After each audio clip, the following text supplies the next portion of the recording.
Good morning. Welcome to the MARG, the Multi-disciplinary Advocates and Researchers Group meeting. My name is Sharayla Haynes. I'm the Community Partners Project Manager here at Frontiers, a clinical translational science institute based at the University of Kansas, but our partner institutions include Children's Mercy, St. Luke's, KU Lawrence, K-State, KCU.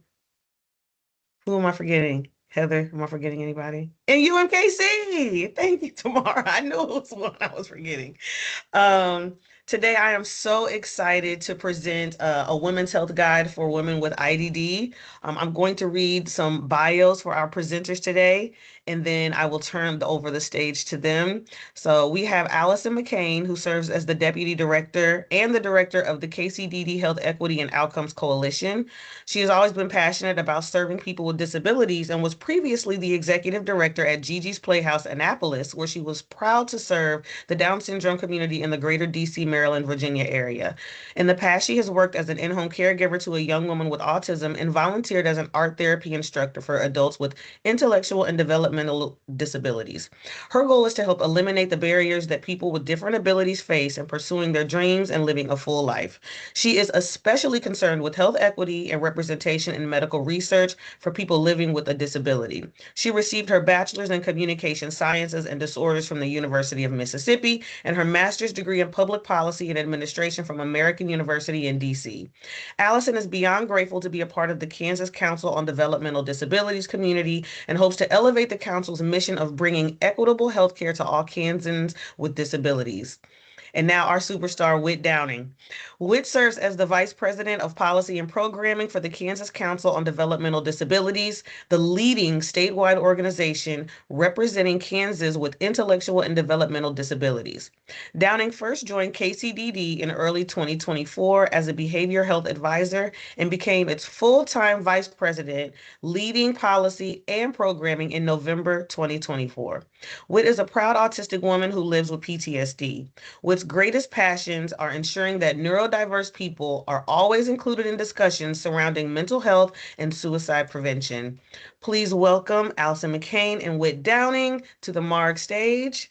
I will share my little screen.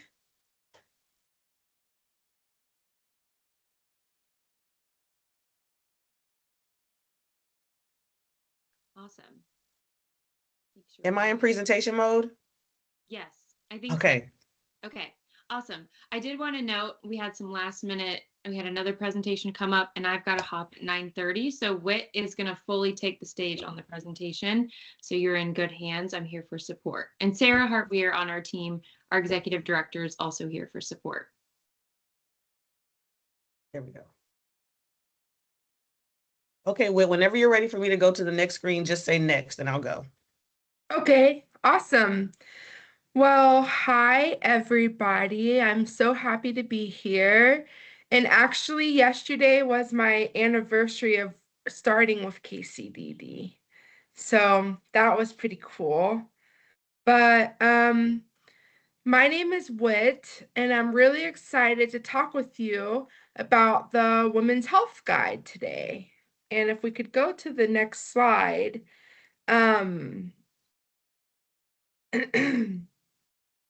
Before we dive in, I wanted to take a moment to introduce myself just a little further. Um, like it's already been mentioned, I'm a self-advocate diagnosed with autism, and I bring both my professional role and my lived experience into this work because healthcare, it's not abstract.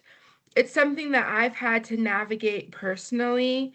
And a lot of what's in the Women's Health Guide comes from what I wish I had known earlier or things that I had to learn the hard way. So, being a part of writing the Women's Health Guide mattered to me because women with disabilities are often talked about when it comes to health, but not talked with. And I wanted to help create something that feels clear, respectful, and honest, especially around the topics that are usually uncomfortable or even ignored sometimes. So today I'll be walking you through the guide, sharing what's in it, why it matters, and a couple of interactive questions. And on the next slide, I just wanted to point out that my personal experiences matter just as much as my professional experiences. I bring everything that I've been through to my job at KCDD, and that really makes me a much better employee.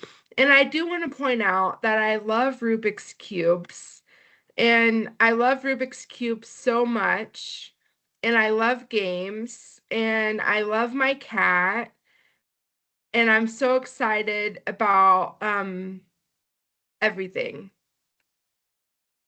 And if we can go to the next slide.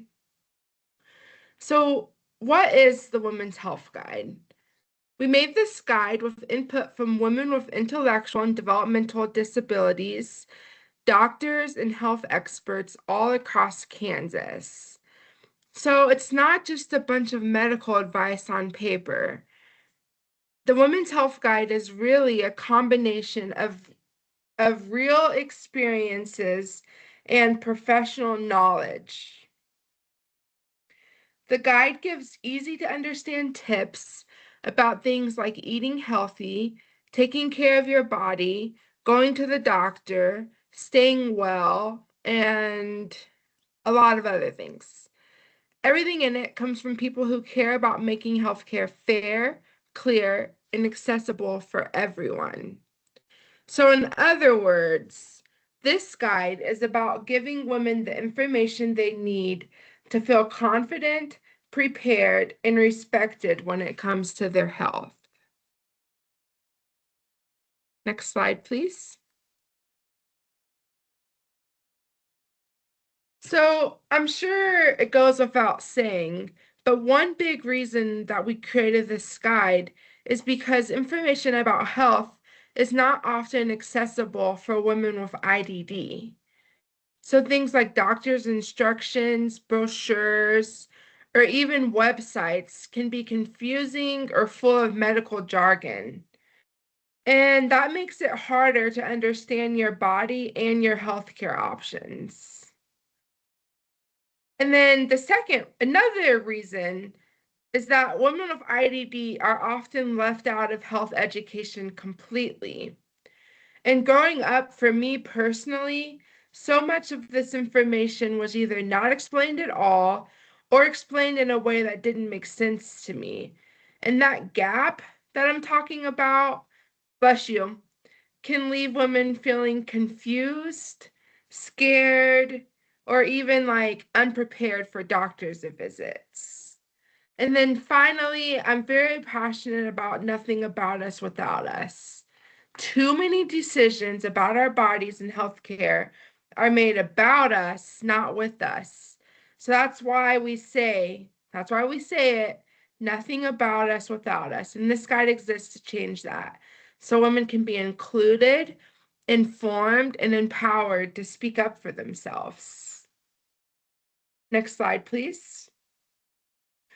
I know you guys can talk. I was just listening to the conversation. So before I go further, I want to pause and ask something that feels important in this space specifically. We talk a lot about community engaged work, but sometimes there's a difference between engagement that's meaningful and engagement that's more symbolic. So I guess I'm curious, like, in your experience, what makes a community engaged project truly meaningful and not just something that checks a box? What does it look like when community members are genuinely shaping the work? So that could be things like shared decision making, compensation, co-authorship, early involvement in design, long-term relationship building. Like what stands out to you guys as things that are very meaningful for community engaged projects? If anyone wants to unmute, we'll get a couple. Sure. I think this is Dola. Long-term and ongoing relationship building is important. Yeah. I would agree. I mean, to your point, Dola, I would say, we move at the speed of trust. That's how you are able to work together, is make sure everybody is on the same page. Yeah, I think coming together includes voices that need to be encouraged, but may be hard to hear by the other people. And in the chat, we see true partnerships in which community participates from inception through dissemination and guides goals. But I see you're off mute now, Terry, if you wanted to expound on that.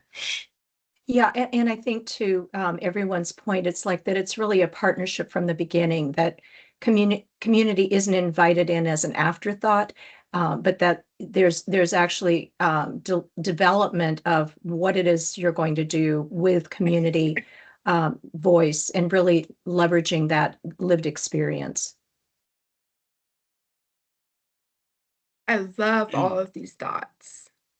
And just one thought on co-authorship. I think when we talk about co-authorship, it's more than just putting someone's name on a paper or publication. It's actually allowing them to be involved in the development of that publication. Definitely. And I like these are the idea sorry. of a positive, meaningful change in the landscape.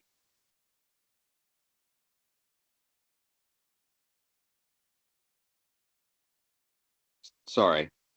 No, you're fine. Thank you. And these are all things that we did with the Women's Health Guide.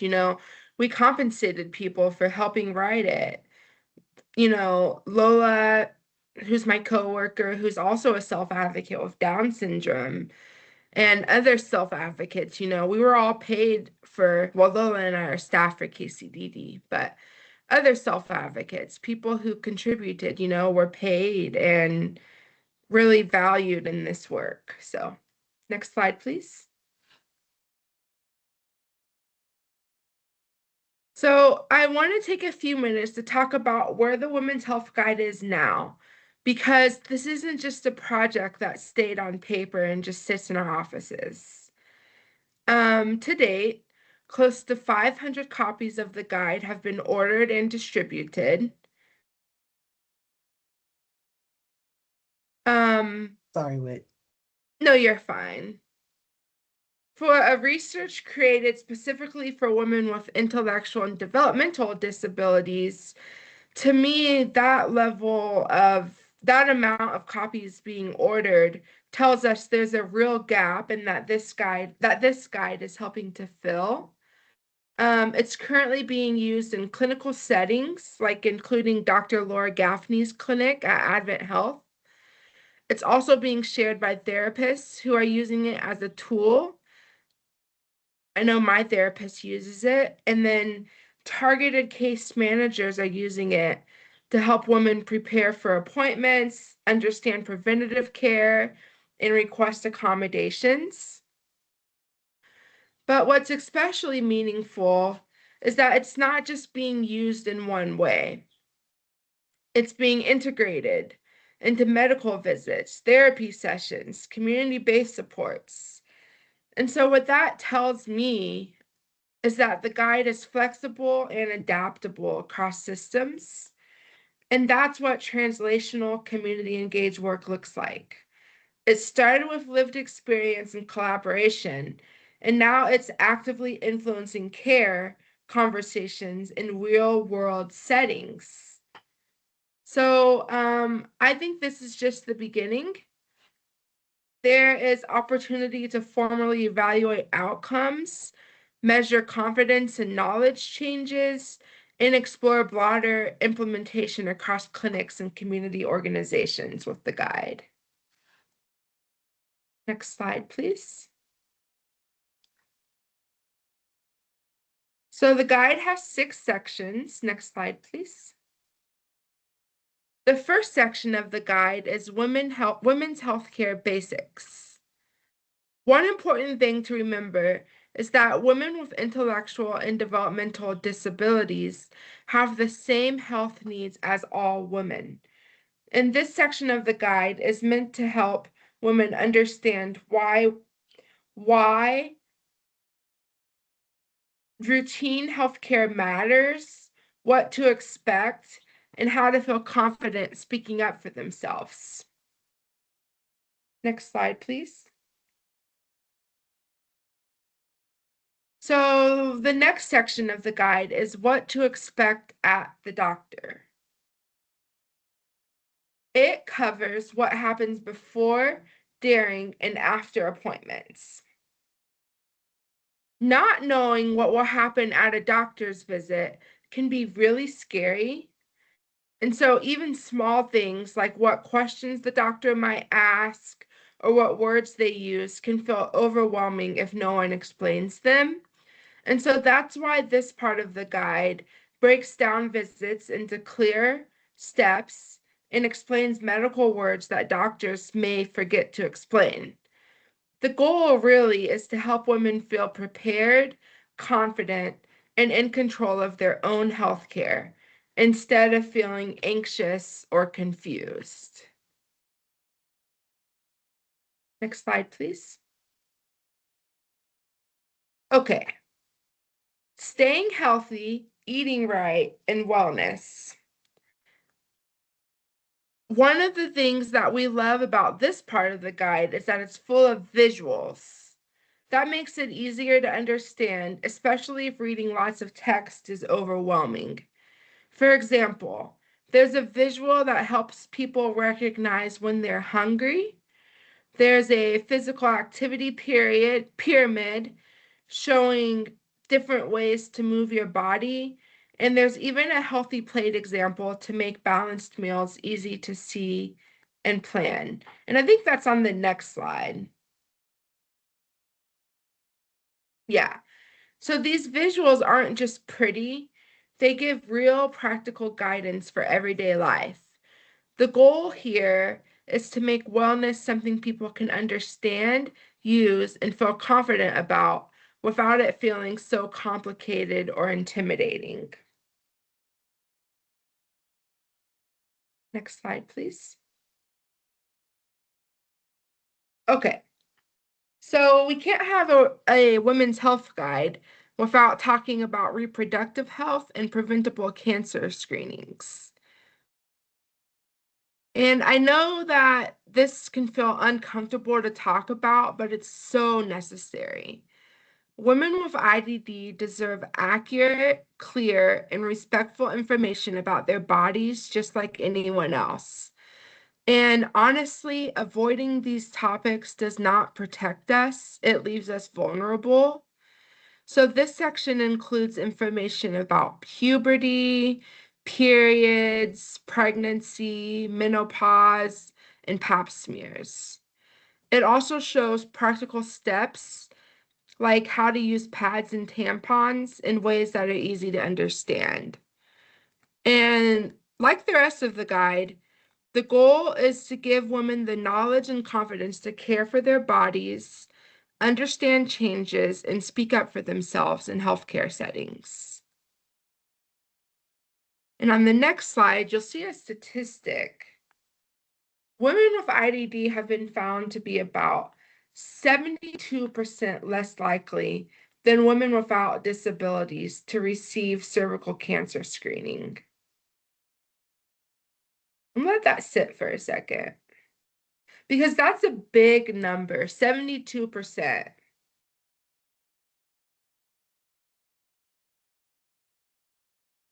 Next slide, please. So still in the reproductive part of the guide, but it shows practical everyday information. So there's a social story about how to change your pad, and it might seem simple, but knowing how to do this confidently is a big part of independence and personal care. Many women don't get clear step-by-step guidance, so visuals like this make it easier to learn and remember. We also have a graphic explaining different colors of vaginal discharge and what they might mean. This helps women understand what's normal and what might be a sign to talk to a doctor. Knowledge like this really keeps women safe, informed, and empowered to advocate for their health. Including this information in the guide was about respect, dignity, and giving women the tools they need to care for their bodies without fear or shame. When I first learned some of this, it was confusing and embarrassing, but having clear visual guidance would have made a big difference for me. Next slide, please. So this section of the guide, requesting accommodations, is about power. It teaches women that they're allowed to ask for what they need and that accommodations are a right, they're not a favor. Too often, women with IDD are told to just make do or that asking for help is being difficult. And this section flips that on its head. It gives clear examples of how to ask for support during doctor's visits, what accommodations might be helpful, and how to speak up confidently. The goal is to give women the knowledge and confidence to take control of their healthcare experience so they feel respected, understood, and safe. And just a few accommodations are asking for support, sensory accommodations, bringing support people, things like that. And there's so many others. Next slide, please.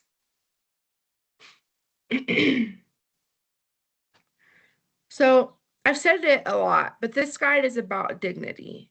Women with IDD deserve care that is kind, clear, and respectful, just like anyone else. Next slide, please. Here's a picture of me and how the guide and its creation has impacted me. So, as a woman diagnosed with autism, I've experienced firsthand how confusing healthcare can be and how easy it is to feel left out or not taken seriously. Being a part of creating this guide gave me a chance to turn those experiences into something that can help other women. It's been empowering to know that my voice and my perspective matters, not just in theory, but in real concrete ways that can make a difference in someone's life. I've learned how important it is to speak up, share my story, and advocate for myself and others. And to me, this guide is more than just a resource. It's a reflection of experiences, knowledge, and our right to be included. Helping create this guide has reminded me that people with IDD can be leaders, educators, and advocates, and that our contributions have real impact. Next slide, please. So as we start to wrap up and go into some time for you to ask me questions, I wanted to leave you with something bigger than just this guide. Because the Women's Health Guide is one example of what can happen when lived experience is centered from the beginning. But it makes me wonder about something broader. What would it look like if every health education resource were co-created with the people it's meant to serve? How would that change? When you answer this question, think about how that would change the language we use. Think about how it would change trust in healthcare systems. Think about how it would change outcomes. Would we see fewer misunderstandings? Would we have more accessible materials? Would patients feel more confident? Would there be stronger partnerships between researchers and communities? Because for me, this guide represents what's possible when community voice isn't an afterthought, but it's more of a foundation. And I hope projects like this encourage us to move from engagement as consultation to engagement as true partnership. So tell me, what do you think? Think about I'll say it again. The language that we use in resources, trust, outcomes, accessibility. What would it look like if every health education resource were co-created with the people it's meant to serve?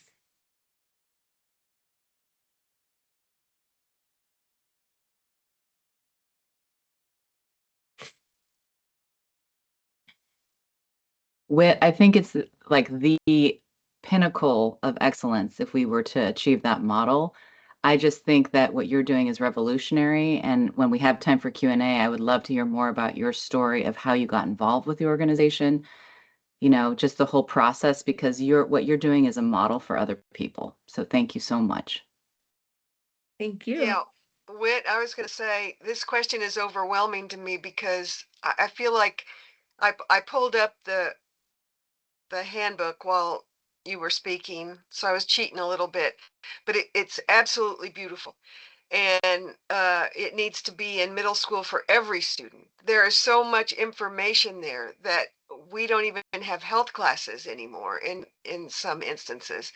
And this is so valuable to everybody. So thank you. Thank you for everything. Thank you.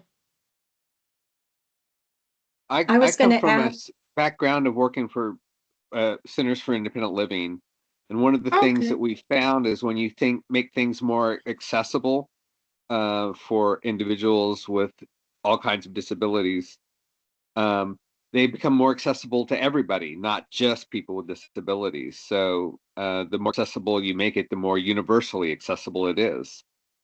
Exactly. And that creates a bridge too. People without disabilities are like, well, this isn't a favor for people with disabilities. This is helping me. Any other thoughts here? I was just going to add that something that you said repeatedly, which really resonated with me, is about things that matter to you and how important this was to you. And I think by making sure that we co-create health education resources, that health and social care would actually address what matters to the people we are seeking to serve. Definitely.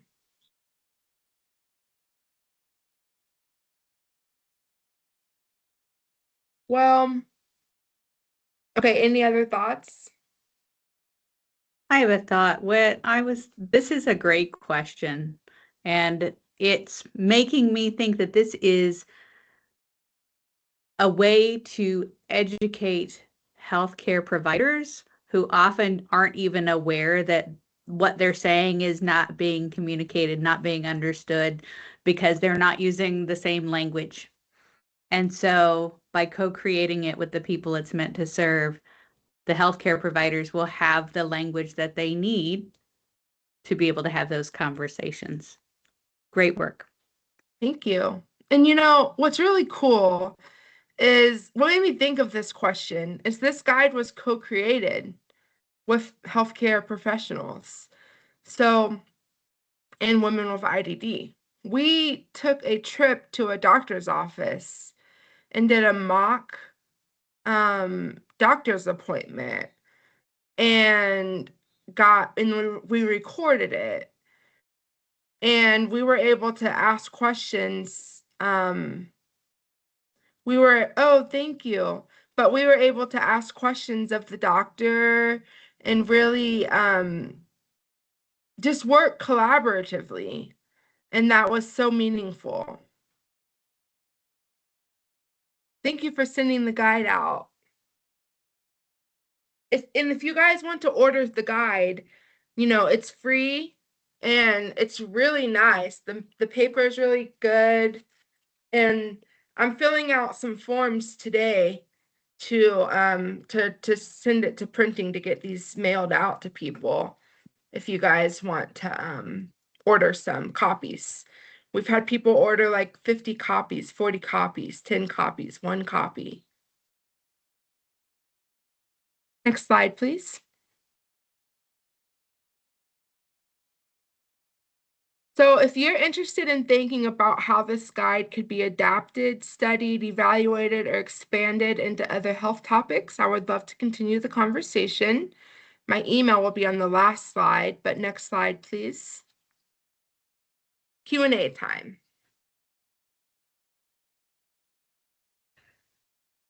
First of all, I saw the link when we first discussed you presenting, and then I revisited it again today or yesterday. And thank you for being willing to share not only your experience, but your time to co-develop this guide, and how many people it's going to help. I can't even imagine. I really can't imagine. So just to piggyback off of what you said to it, if you do share this with people, please encourage them to ask for copies so that KCDD can track who has copies so that they can use that for metrics as they continue to talk about this guide. So I know it seems like, oh, I'll just send them the link and they can print it off or whatever. But if you actually request a copy, then they can track what part of the country this is being sent to, what part of the city, what zip codes, what offices is it used in, and it can just continue to help them validate that this is something that's necessary. So that's just a little plug for that. But my question for you, Whit, is how long did this take from inception? Like, this is something we should have, into production. What was the timeline for that? A couple years. And I say that because the women's health, this is going to answer two questions at once. Someone asked how I got involved. So are you guys familiar with the LIND program at KU? So I was a LIND trainee, and my director, Dr. Jessica Shetler, said that Kate, she knows I'm a writer. I love writing. And so she said KCDD is like in the very early stages of thinking about writing a woman's health guide in plain language. You should reach out to them and see if you can get involved. Well, so Dr. Shetler made the connection for me. She emailed Allyson and Sarah, and then yeah, LIND program. She emailed Allyson and Sarah, and that's how I first got involved with KCDD, is for the Women's Health Guide, and that was a couple of years ago. So I think it took about a year and a half. Thank you. Whit, it's your colleague Sarah. Do you want to elaborate a little bit about lend to the council and how your career at the council has transformed over the last 2 years? Sure. Because I think that's an important aspect of that this group probably doesn't hear all too often. Yeah. So I've been working at the council for 2 years now. And before I got this job, the longest I had lasted at any job was just a few months, but not even a few months usually. Like I would last like a few weeks usually. But so before I got this job, I was on Social Security, and oh, thanks, Sarah. I was on Social Security and I did the Ticket to Work program to get off Social Security and to get into full-time employment. But to get from not working to working, it's been quite the journey, quite the adjustment. It's been a lot of learning along the way. I have a great support system in Sarah, Allyson, Miss April's my job coach. Oh yeah, Rebecca. I have a job coach. Oh yeah, that's so true, Rebecca. And that was a last minute add to the guide. Like Allyson texted me one day right before the guide was done, and was like, could you go make a social story for tampons and pads? And so I did. But Sarah? Yes, ma'am. Did you have a question for me, Whit? Oh, I don't know. No, you're just finishing up your support system. You also have a personal care attendant who provides support in the home a couple days a week, but you live on your own, you drive, you're very, very independent. Yep.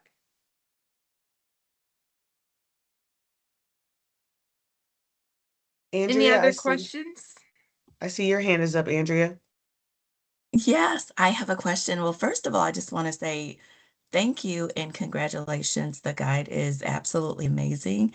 I am from Children's Mercy, and I could see, and I'm not sure if you've already made that connection, but we have a teen clinic there as well as our developmental and behavioral health, where this would be a very valuable resource.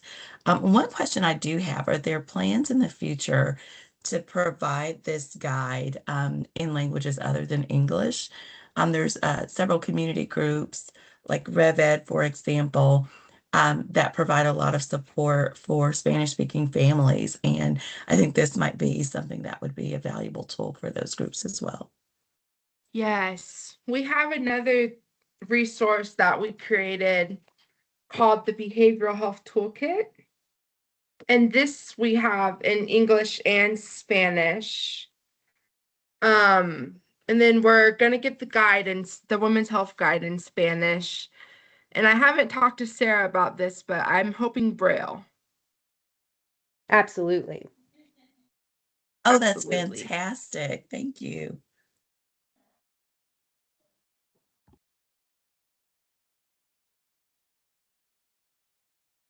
And also, I'll say my mom used to work at Children's Mercy, but then she put her 2 weeks notice, not her 2 weeks notice, she gave like a month's notice. And now she works at Lawrence Memorial because she was getting tired of driving to Children's Mercy every day. But she worked at Children's Mercy for the past 15 years. Wow. Wow. Well, I'm sure she's missed. Yeah, and now she works at Lawrence Memorial. She Much did closer. she did ECMO. I wanted Which is to, oh, I'm sorry, ECMO go is- ahead. Oh, ECMO is life support.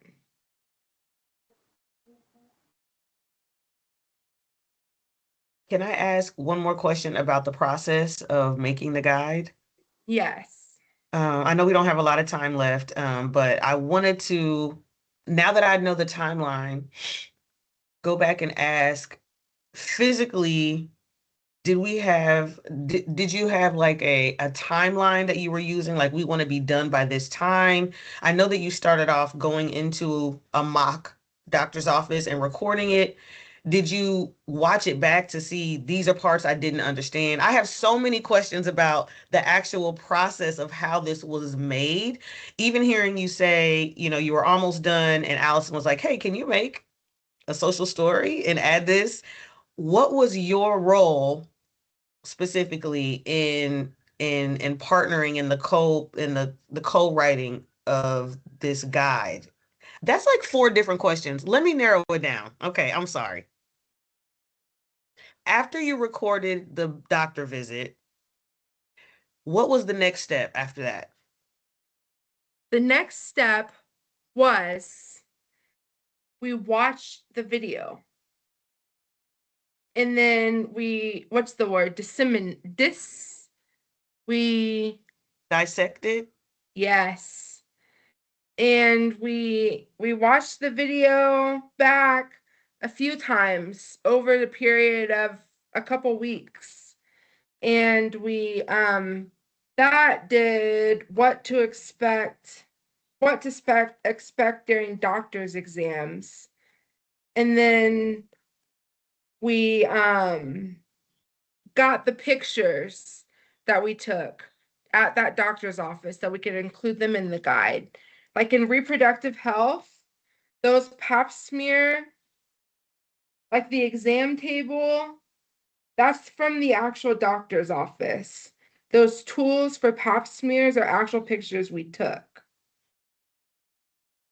But so we watched the video and then we broke it up into sections and wrote about it. And we were each assigned a section. Well, it worked. Whatever you use, it worked.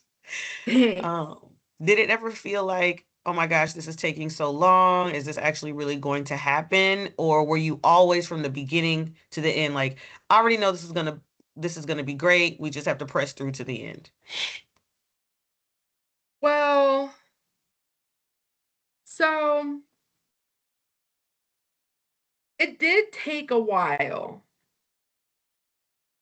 And I would say in the very beginning, so I'm the type of person, I'm good at big picture thinking. I'm good, like that's a strength of mine. But the process, I could get kind of lost in the process kind of sometimes. And so I always like I envision this woman's health guide just because that's the way my brain works. But in the process, I remember thinking like this is a lot. Because it's long. And I remember hoping that people like it. I forgot one thing to add in the presentation, but at the very back, there's a My Health journal, and it has like your name that people can fill out and take with them to appointments. And it has like a space for you to put your picture, your name, what you like to be called, your age, your birthday, emergency contact, primary care physician, how you communicate, things that are important to you, what you do not like, your diagnosis list, your medication, your allergies, and medical equipment that you use.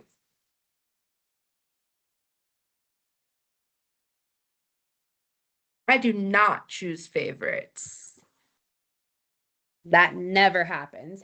Whit, do you want to maybe, in the big context, I know we have this guide, but I think we have a lot of passionate experts from a multidisciplinary field here. Do you want to just plug the Health Equity Coalition that Allyson leads and you lead the behavioral work group as a way for others to maybe get involved in a bigger way? I know Andrea's been on this and a couple of you have participated with us over the last couple of years. Sure. So I'll talk quick so you can get your question, Kevin. The Health Equity and Outcomes Coalition is a coalition with KCDD that Allyson leads. And we have 4 work groups that we meet virtually on Zoom once a month. And then we do an in-person meeting yearly with all the work groups combined. The 4 work groups are the Behavioral Health Work Group that I lead, the Inclusive Research, Pediatric to Adult Clinical Care, and Aging and Caregiving Crisis. So if any of those 4 work groups stand out to you as something you'd like to be involved in, what we do is we address barriers and things like that. Thanks, Sarah. And we do projects. Like the Behavioral Health Toolkit came out of the Behavioral Health Work Group. Kevin? Yeah.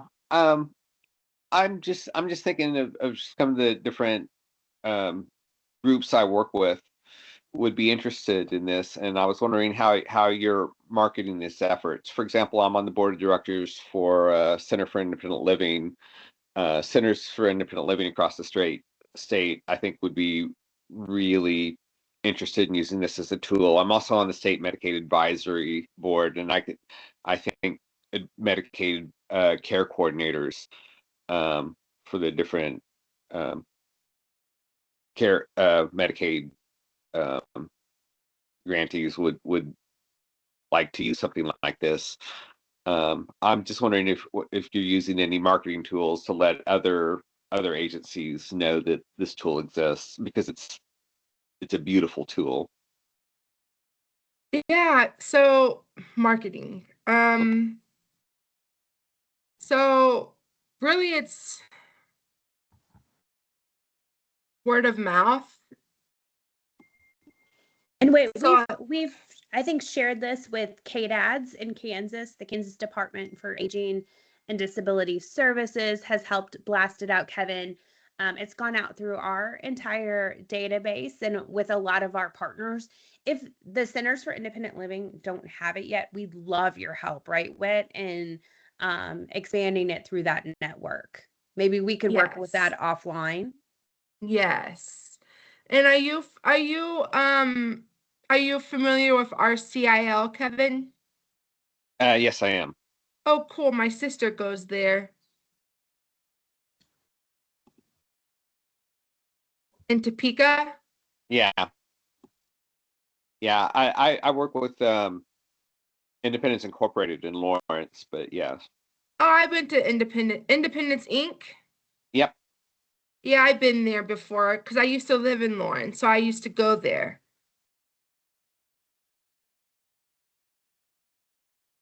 Yep. That's where I got my start 30 some odd years ago. It was my first professional job, was with Independence Incorporated. Whoa.